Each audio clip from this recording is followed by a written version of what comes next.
Hello everyone, আসসালামু আলাইকুম। মাছ আলু কাঁকরোল দিয়ে রান্না, একটা লোভনীয় রেসিপি। কাঁকরোল আলু ভালোভাবে ধুয়ে কেটে নিব।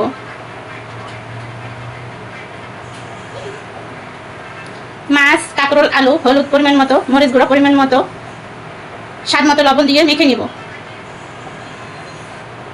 একটা হাঁড়িতে পরিমাণ মতো সয়াবিন তেল দিয়ে, তেল গরম হলে মাছ এপিট ওপিট করে ভেজে নিব। মাছ ভেজে উঠিয়ে রেখে ওই তেলে আলু কাঁকরোল দিয়ে 5-10 মিনিট ভেজে নিব।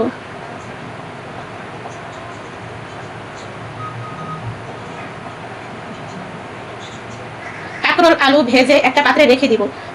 পরিমাণ মতো সয়াবিন তেল দিয়ে পেঁয়াজ কুচি পরিমাণ মতো, স্বাদ মতো লবণ, হলুদ গুঁড়া, মরিচ গুঁড়া, ধনিয়ার গুঁড়া, আদা রসুন পেস্ট দিয়ে ভালোভাবে সামান্য পানি দিয়ে কষিয়ে নেব।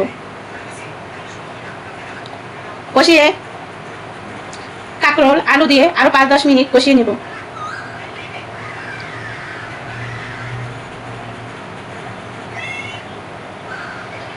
পরিমাণ মতো পানি দিয়ে মাছ দিয়ে 10-15 মিনিট রান্না করে নিব।